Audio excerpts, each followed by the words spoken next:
Hi, ഞാൻ ഇന്ന് വളരെ ഹെൽത്തി ആയിട്ടുള്ള ഒരു കറിയാണ് കാണിക്കുന്നത്. മുരിങ്ങയിലയും ചക്കക്കുരുവും കൊണ്ടിട്ടുണ്ടാക്കിയ ഒരു കറിയാണ് കേട്ടോ. നല്ല ടേസ്റ്റുമാണ്, വളരെ ഹെൽത്തിയാണ്. കുട്ടികൾക്ക് ഒക്കെ മുരിങ്ങയില കഴിക്കാത്ത കുട്ടികൾക്ക് ഇത് ഒരു സ്പൂൺ ഒഴിച്ച് കൊടുത്താലും മതി, നല്ലതാണ് അവർക്ക്. പിന്നെ അതിനായിട്ട് കുറച്ച് ചക്കക്കുരുവാണ്, നിങ്ങൾക്ക് ഇഷ്ടത്തിന് എടുക്കാം.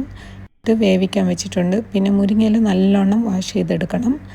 അതിൻ്റെ നെട്ടൊക്കെ കളഞ്ഞതിന് ശേഷം വാഷ് ചെയ്തെടുക്കാം. ചക്കക്കുരു വേവിക്കാൻ വേണ്ടിയിട്ട് കുക്കറിലിട്ടിട്ടുണ്ട്. ഒരു 4 വിസിൽ വേണ്ടി വരും അത് വെന്ത് കിട്ടാനായിട്ട്.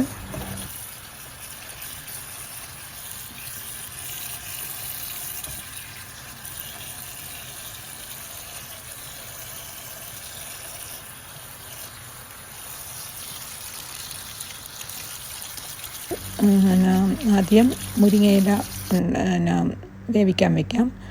അതിനായിട്ട് ചട്ടി ചൂടാക്കിയിട്ട് നമുക്ക് കടുകും വറ്റൽമുളക്, പിന്നെ ഒരു സവാള അരിഞ്ഞത്, ചെറിയ ഉള്ളി ഉണ്ടെങ്കിൽ അതിടാം, അതാണ് ടേസ്റ്റ് കൂടുതലായിരിക്കും. പിന്നെ അത് ഇട്ട് വെളിച്ചെണ്ണ ഒഴിച്ചിട്ട് ഒന്ന് താളിക്കണം. അതിനുശേഷം നമുക്ക് മുരിങ്ങയില ഇടാം. മുരിങ്ങയില ഇട്ടിട്ട് നമുക്ക് ഒന്ന് ഇളക്കി കൊടുത്തിട്ട് അടച്ചു വെച്ച് വേവിക്കാം.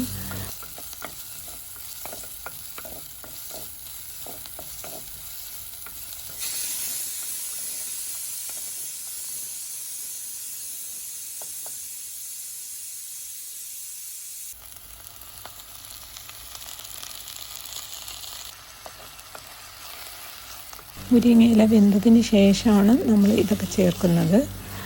അപ്പം മുരിങ്ങയില നമ്മൾ ഒന്ന് ഇളക്കി കൊടുത്തതിന് ശേഷം വേവിക്കാൻ വയ്ക്കാം കേട്ടോ.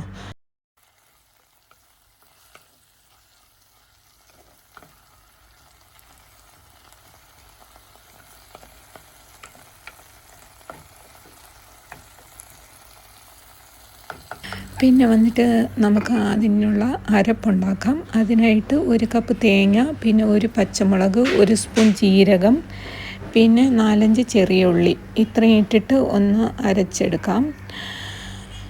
വെള്ളം ഒഴിച്ചിട്ട് അരച്ച് വയ്ക്കാം. ഇനി നമ്മൾ വന്നിട്ട് വിസിലൊക്കെ മാറ്റിയിട്ട് കുക്കർ ചക്കക്കുരു വെന്തിട്ടുണ്ടോയെന്ന് നോക്കാം. അതിൻ്റെ മഞ്ഞപ്പൊടി ഇട്ട് വേവിക്കാൻ വെച്ചല്ലോ, വെള്ളമൊക്കെ കളഞ്ഞതിന് ശേഷം അതൊന്ന് മാഷ് ചെയ്തെടുക്കണം. അതൊന്ന് എല്ലാം കൂടി ഇതാക്കി എടുത്തതിന് ശേഷം നമുക്ക് ഈ വെന്ത് വന്ന ഇതുണ്ടല്ലോ മുരിങ്ങയില, അതിലിട്ട് ഒന്ന് നല്ലോണം ഇളക്കാം. ഇളക്കിയതിന് ശേഷം നമുക്ക് അരപ്പ് ചേർക്കാം. അരപ്പും ചേർത്ത് നല്ലോണം ഒന്ന് ഇളക്കി കൊടുത്തുകൊണ്ടിരിക്കണം. ചിലപ്പോൾ അത് അടുക്കി പിടിക്കും. ഉപ്പും ആവശ്യത്തിനിടണം. ഞാൻ കല്ലുപ്പാണ് ഇട്ടിരിക്കുന്നത്. നമുക്കതിന് ശേഷം ആവശ്യത്തിന് വെള്ളവും ചേർത്തിട്ട് നല്ലോണം ഇളക്കി കൊടുത്തുകൊണ്ടിരിക്കാം. ഇതൊന്ന് വെന്ത് നല്ലോണം കുറുകി വരും, അതാണ് അതിൻ്റെ ടേസ്റ്റ് വരും. എന്നാൽ ചക്കക്കുരുവും നല്ലോണം വെന്തിട്ട് അതിൽ നല്ല ടേസ്റ്റ് ആയിരിക്കും. നമുക്ക് ഇനി ഇത്തിരി മഞ്ഞൾപ്പൊടി കുറവാണ്. മഞ്ഞൾപ്പൊടി ചക്കക്കുരു മാത്രമല്ലേ ഇട്ടിട്ടുള്ളൂ. അപ്പോൾ നമ്മൾക്ക് മഞ്ഞൾപ്പൊടിയും കുറച്ചിട്ടിട്ട് ആവശ്യത്തിന് കുറച്ച് മുളക് പൊടിയും കൂടെ ഇടാം.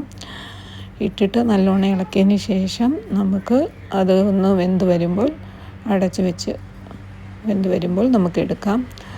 നല്ല ടേസ്റ്റാണ് ഈ കറി, വളരെ ഹെൽത്തിയാണ്. ഒരു പ്രാവശ്യമെങ്കിലും ഇതേപോലെ ഒന്ന് ട്രൈ ചെയ്ത് നോക്കുക. എൻ്റെ ഈ കറി ഇഷ്ടപ്പെടുന്നെങ്കിൽ കണ്ടിട്ട് ഒന്ന് സപ്പോർട്ട് ചെയ്യാൻ മറക്കരുത്. എല്ലാവരും സബും ലൈക്കും കമൻറ്റും തന്ന് സപ്പോർട്ട് ചെയ്യണം കേട്ടോ. അപ്പോൾ താങ്ക്സ് ഫോർ വാച്ചിങ്.